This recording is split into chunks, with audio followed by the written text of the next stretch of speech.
이 시간은 하나님의 말씀을 봉독하는 시간입니다. 오늘 우리 함께 은혜 받으실 하나님의 귀한 말씀은 신약 성경 에베소서 1장 9절부터 14절까지의 말씀입니다.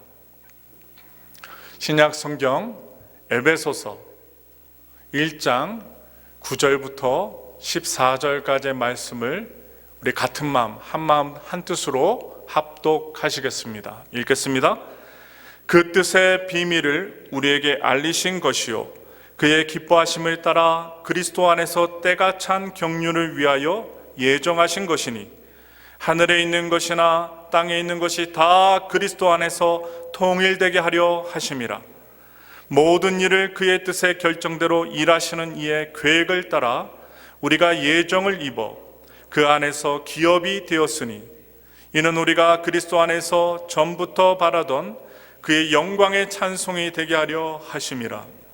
그 안에서 너희도 진리의 말씀 곧 너희의 구원의 복음을 듣고 그 안에서 또한 믿어 약속의 성령으로 인치심을 받았으니 이는 우리 기업의 보증이 되사 그 얻으신 것을 속량하시고 그의 영광을 찬송하게 하려 하심이라. 아멘. 우리 다 같이 엄지손가락 높이 드시고 하나님의 최고의 복을 받으십시오. 하나님의 최고의 복을 받으십시오. 이왕이면 최고의 복을 올해 2021년 소띠의 해 받았으면 좋겠습니다. 소처럼 거대하게 받았으면 좋겠고, 소띠만 받는 게 아니라 다른 모든 띠들도 다 받았으면 좋겠습니다. 오늘 함께 봉독한 에베소서 1장 9절부터 14절의 말씀을 통하여 교회의 존재 목적이라는 제목으로 여러분들과 1월 24일 넷째 주 주일 예배 은혜 말씀을 나누고자 합니다. 여러분들 중에는 우리 교회가 뭐 하는 모임인지 궁금하신 분이 혹시나 있을 줄 믿습니다. 한국인들이 시작한 교회입니다. 한국교회입니다.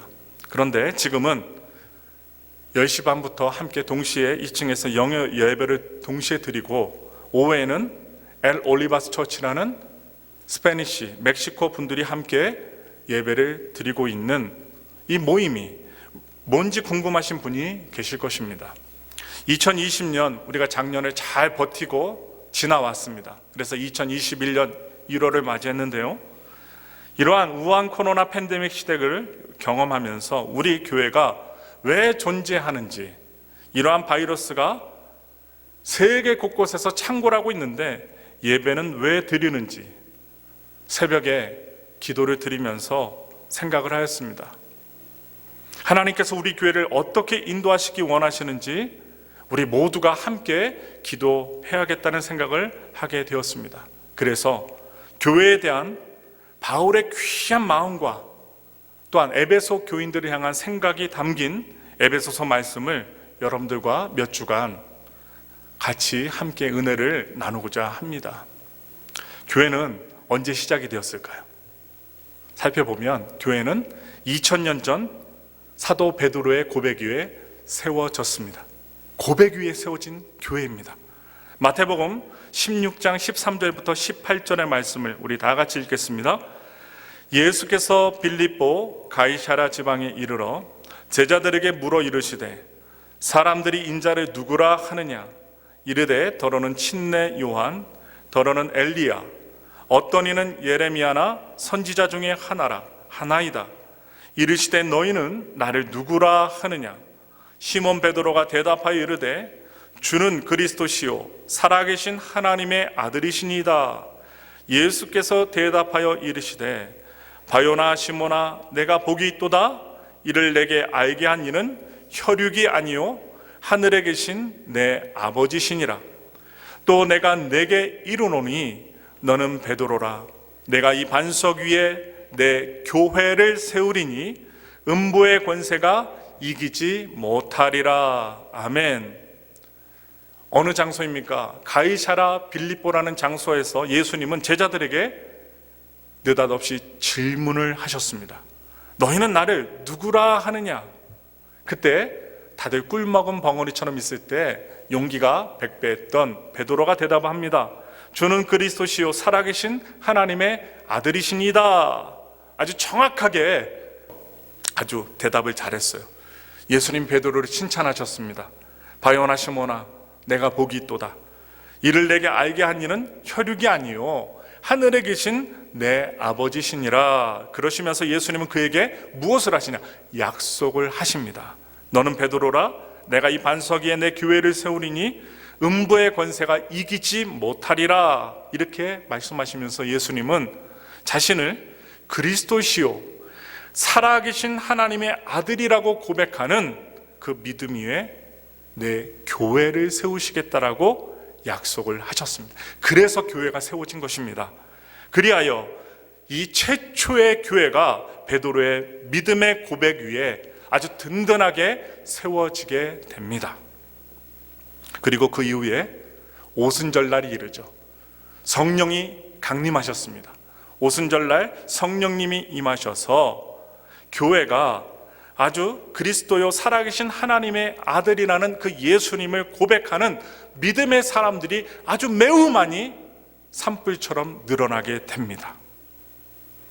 베드로가 성령이 충만하여 성령을 받고 설교를 하는데, 그것도 수많은 사람들 앞에서 설교를 하는데, 그 성령 충만한 말씀을 듣고 회개하여 3,000명이나 주님께로 되돌아옵니다. 회개합니다. 예수님을 모셔드립니다. 사도행전 2장 38절부터 41절 말씀입니다. 베드로가 이르되 너희가 회개하여 각각 예수 그리스도의 이름으로 침례를 받고 죄사함을 받으라.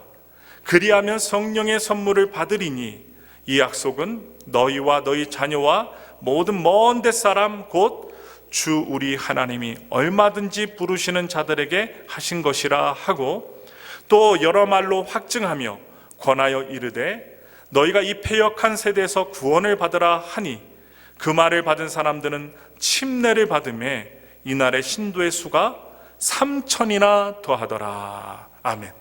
3,000명이 주님께로 돌아옵니다. 얼마나 감사한 일이에요. 이뿐만 아닙니다.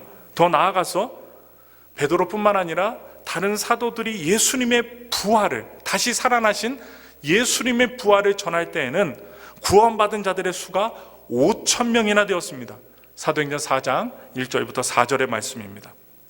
사도들이 백성에게 말할 때에 제사장들과 성전 맡은 자와 사두개인들이 이르러 예수 안에 죽은 자의 부활이 있다고 백성을 가르치고 전함을 싫어하여 그들을 잡음에 날이 이미 저물었으므로 이튿날까지 가두었으나 말씀을 들은 사람 중에 믿는 자가 많으니 남자의 수가 약 5,000이나 되었더라.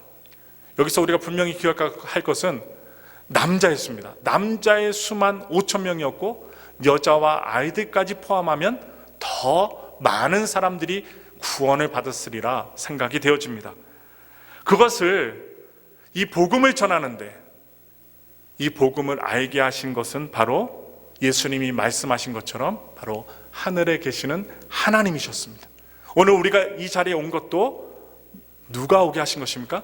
바로 하늘에 계신 하나님께서 우리를 불러주셔서, 또한 이 땅 가운데 계시는 성령님께서 우리의 마음을 감동시켜 주셔서 두려움을 물리치고 마스크 쓰시고 손 닦으시고 정결하게 머리도 감으시고 세안도 하시고 이 자리에 오신 줄 믿습니다.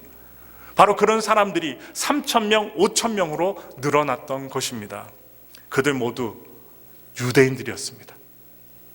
예수를 믿는 사람들이 많아지자 아주 매우 기분 나빠했던 유대인인 한 명이 있었습니다. 누구였을까요? 당시 사울로 이름이 불렸던 바울이었습니다. 그는 예수를 믿는 자들을 잡아다가 가두는데 누구보다도 앞장을 섰던 사람이었습니다. 그런데 그가 어느 날 주는 그리스도시요 살아계신 하나님의 아들을 직접 만나게 되는 사건을 경험합니다. 우리에게 있어서도 말씀을 통하여, 전도하는 사람의 말씀을 통하여, 복음을 통하여 우리도 경험해서 구원받은 줄 믿습니다. 바로 이 사울이, 핍박했던 사울이, 강팍했던 사울이 예수님을 만납니다. 사도행전 9장 3절부터 5절의 말씀입니다. 사울이 길을 가다가 다메섹에 가까이 이르더니 호련히 하늘로부터 빛이 그를 둘러 비추는지라. 땅에 엎드려져 들음에 소리가 있어 이르시되 사울아 사울아 내가 어찌하여 나를 박해하느냐 하시거늘 대답하되 주여 누구시니까 이르시되 나는 내가 박해하는 예수라. 예수님의 그 음성을 직접 듣고 경험을 했던 사울은 그분이 하나님의 아들 되심을 전하는 바울이 되었습니다. 사도행전 9장 17절부터 21절의 말씀입니다. 읽겠습니다. 아나니아가 떠나 그 집에 들어가서 그에게 안수하여 이르되 형제 사울아 주 곧 내가 오는 길에서 나타나셨던 예수께서 나를 보내어 너로 다시 보게 하시고 성령으로 충만하게 하신다 하니 즉시 사울의 눈에서 비늘 같은 것이 벗겨져 다시 보게 된지라. 일어나 침례를 받고 음식을 먹음에 강건하여지니라. 사울이 다메섹에 있는 제자들과 함께 며칠 있을새 즉시로 각 회당에서 예수가 하나님의 아들이심을 전파하니 듣는 사람이 다 놀라 말하되 이 사람이 예루살렘에서 이 이름을 부르는 사람을 멸하려던 자가 아니냐.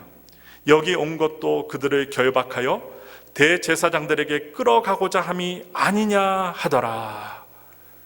이 주변에 있었던 사람, 사울이 변한 모습을 본 사람들 중에 놀랐습니다. 왜 놀랐을까요? 이 사울의 모습을 알고 있었기 때문입니다. 전에 사울의 모습은 악독했습니다. 살기가 가득했습니다. 눈이 째져 있고 예수 믿는 그 예자만 들어도 고개를 좌우로 돌려가며 누구냐 하면서 잡으려고 했던 그 사울의 모습, 바로 그가 변하여서 그 입으로 예수님이 하나님의 아들이심을 전파하였기에 주변에 있는 모든 그리스도인들은 다 놀라게 되었습니다. 그 복음의 비밀을 알게 한 것은 바로 하늘에 계신 하나님이셨습니다. 바울의 변화로 소아시아와 우리가 알고 있는 유럽에 많은 교회가 세워지게 되었고 구원받은 자들의 수가 늘어나게 됩니다.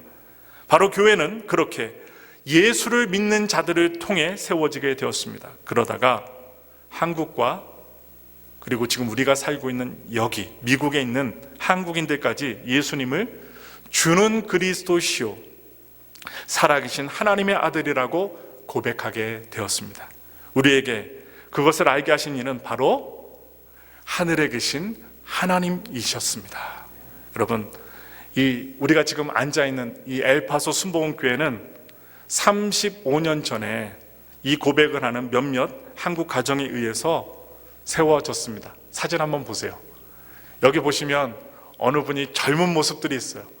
제가 최 목사님께 받은 사진입니다. 전에 당시 지금 우리 교회 앞마당에 있었던 작은 교회 다들 모여서 예수 그리스도에 대한 확고한 신앙 고백이 기초인 교회로 성령 충만하여 예배를 드렸습니다.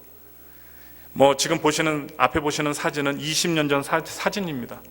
조용기 목사님 모시고 부흥회 할 때, 이 교회가 세워지기 전에 기둥만 놓고 멕시코 사람들과 미국 분들과 그리고 한국 분들이 함께 부흥회를 하고 나서 모르겠어요. 식당 가셔서 함께 우리 성도님들이 단체 사진 찍으셨던 것 같아요.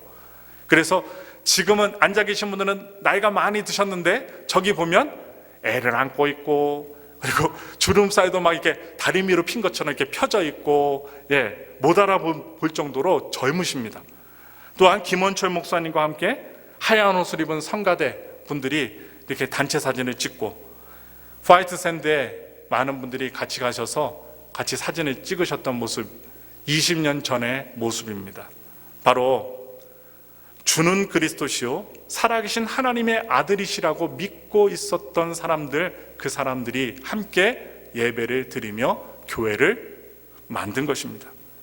그래서 지금도 우리는 주는 그리스도시요 살아계신 하나님의 아들이시니라는 그 믿음의 고백을 가지고 우리 교회는 우한 코로나 팬데믹 가운데서도 온전히 예배를 드리고 있습니다. 바로 유대인이었던 바울이 왜 이방 사람들에게 복음을 전하고 교회를 세웠을까요? 그것은 바울이 하나님의 계획을 알았기 때문입니다.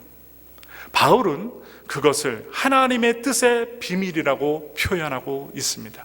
오늘 자세하게 나오는데요, 에베소서 1장 9절의 말씀입니다. 읽겠습니다. 그 뜻의 비밀을 우리에게 알리신 것이요 그의 기뻐하심을 따라 그리스도 안에서 때가 찬 경륜을 위하여 예정하신 것이니.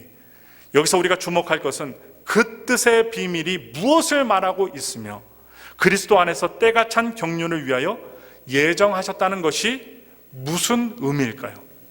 바울은 에베소서 1장 10절 말씀에서 그 답을 말하고 있습니다. 우리 다 같이 읽겠습니다. 하늘에 있는 것이나 땅에 있는 것이 다 그리스도 안에서 통일되게 하려 하심이라.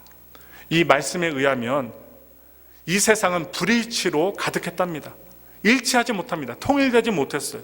불일치로 가득한 세상이 언젠간 그리스도 안에서 통일될 날이 온다는 것입니다. 하나 되는 날이 온다는 거예요. 역사는 그저 무의미한 하루하루의 반복이 아님을 사도 바울, 예수님이 그리스도이심을 알았던 바울은 깨달았습니다. 역사는 반드시 하나님이 계획하신 영광스러운 목표를 향해 나아가고 있음을 바울은 알았던 것입니다. 구체적으로 그 비밀은 예수님 안에서 유대인들뿐만 아니라 바로 이방인들도, 우리들도 하나님의 기업을 이어가는 자녀가 된다는 것입니다. 그것을 그는 바로 에베소 1장 11절 이하에서 이렇게 말하고 있습니다. 우리 다 같이 에베소 1장 11절부터 14절까지 말씀을 힘차게 읽겠습니다. 모든 일을 그의 뜻의 결정대로 일하시는 이의 계획을 따라 우리가 예정을 입어 그 안에서 기업이 되었으니 이는 우리가 그리스도 안에서 전부터 바라던 그의 영광의 찬송이 되게 하려 하심이라. 그 안에서 너희도 진리의 말씀 곧 너희의 구원의 복음을 듣고 그 안에서 또한 믿어 약속의 성령으로 인치심을 받았으니 이는 우리의 기업의 보증이 되사 그 얻으신 것을 속량하시고 그의 영광을 찬송하게 하려 하심이라. 여기서 우리라는 말에 집중하세요. 우리는 바울 자신을 포함한 유대인들을 말하고 있습니다. 유대인들이 바로 예수님 안에서 유업이 되어서 먼저 주님께 찬송이 되었던 것입니다. 한편 여기서 너희는, 우리가 아니라 너희가 나와요. 너희는 바로 에베소 교회로 대표되는 이방인들을 말하고 있는 것입니다. 이방인들 역시 주님의 영광을 찬송하게 하려고 죄사함을 받고 구원함을 다 받았다는 것입니다. 바울이 꿈꾸었던 교회는 이처럼 민족과 언어를 뛰어넘는 것이었습니다. 미국이지만 한인들이 교회를 세우고 멕시코 사람들이 교회를 세우고 유럽 사람들이 교회를 세울 수 있다는 것입니다. 바로 민족과 언어를 뛰어넘는 것입니다. 그러므로 교회의 존재 목적은 에베소서 1장 본문 6절과 12절과 14절에서 계속 반복하고 있는데 6절 보세요. 그의 은혜의 영광을 찬송하게 하려는 것이라. 또 12절 보시면 그의 영광의 찬송이 되게 하려 하심이라. 또한 14절에 계속 반복합니다. 그의 영광을 찬송하게 하려 하심이라. 이렇게 반복하고 있는 것처럼 하나님의 영광을 찬송하는 백성이 되게 하려는 것입니다. 우리가 찬송 드릴 때 은혜 받지요. 마음이 콘크리트처럼 단단했던 분들도 내가 은혜 받는 찬송이 나오면 눈물을 흘립니다. 마음의 빗장이 열립니다. 그리고 주님 앞에 겸손해집니다. 그리고 내가 살아온 것이 아니요 오직 주님의 은혜로 살았다라고 손을 높이 들고 눈을 감고 하나님께 영광을 돌리고 나 자신을 낮추는 것입니다. 바로 하나님의 찬송을 부르는 백성이 되게 하시려는 것, 바로 교회의 존재 목적이라는 거예요. 우리 에파소 순복음교회 모든 성도님들의 믿음의 고백과 비전이 바울의 비전과 같아야 할 것입니다. 그것은 하나님께서 찾으시는 예배, 그리고 함께 하시는 예배가 있는 교회라는 사실입니다. 그러므로 우리가 우한 코로나 팬데믹 가운데서도 철저하게 방역하고 교회를 소독하고 그리고 환기시키고 그리고 성도님들 자체가, 저 자체가 소독하고 그리고 닦고 그리고 마스크를 끼고 이렇게 예배를 드리는 이유가 무엇입니까? 왜? 예배는 생명이기 때문입니다. 하나님과 교감하는 생명이기 때문입니다. 그래서 예배는 우리 교회가 가장 중요하게 생각하는 교회의 존재 목적이자 이유입니다. 특별히 지금 우리가 살고 있는 지금 텍사스주 엘파소 지역은 군인의 직업으로 발령받아 오시는 한인분들이 많습니다. 얘기를 들어보면 팬데믹 때문에 못 나오시는 군인들이 많은데요, 발령받아서 오시는 한인들이 많아요. 군인 생활을 위해 오는 청년들이 많습니다. 또한 여러 타주에서 이 텍사스로, 아리조나로 이사 오시는 분들이 많이 계십니다. 저는 그분들이 한 번의 예배를 드려도, 지금 페이스북을 통해서 동영상으로 함께 예배를 한 번 드려도 예수 그리스도를 만날 수 있는 예배가 되기를 간절히 기도하며 소망하고 있습니다. 그래서 쉽지 않은 엘파소에서 삶, 많은 광야 같은 이 엘파소에서 1년, 2년, 3년 오래 있다 보면 무엇입니까? 알러지가 옵니다. 먼지 때문에. 항상 마스크 쓰고 살 수는 없잖아요. 그러니 기침을 하시는 분도 있어요. 코로나가 아니라 알러지 때문에 기침을 하게 되는데, 심지어 그냥만 살아도 알러지에 걸리는 메마른 광야의 삶, 엘파소의 삶 가운데서 바로 예배를 통해 새 힘을 얻을 수 있는 교회가 되길 간절히 바라며 기도하고 있습니다. 그리스도의 보혈의 피로 사심받은 우리 모두는 언젠가는 이 땅을 떠나야만 합니다. 주님이 나팔 소리 들려주시고 우리의 이름을 부르시는 그날, 마라나타, 주 예수여 어서 오시옵소서 라고 외치면서 주님께서 오시는 그날 우리가 떠나지만, 오늘 우리가 드리는 이 한 번의 예배가 축복으로 이 땅에 남을 것을 저는 굳게 믿고 있습니다. 바라기는 우리가 드리는 이 한 번의 예배를 통해 바로 하나님의 영광이 바로 이 땅에, 또한 여러분들의 삶에 드러나기를 소망해 봅니다. 그래야 계속해서 이 교회를 통해 하나님의 영광을 찬송하는 사람들이 세워지게 되기를 소망합니다. 지금 1월 넷째 주 예배를 드리시는 우리 모든 분들이 바로 그런 한 사람 한 사람이 되시기를 예수님의 이름으로 축원합니다.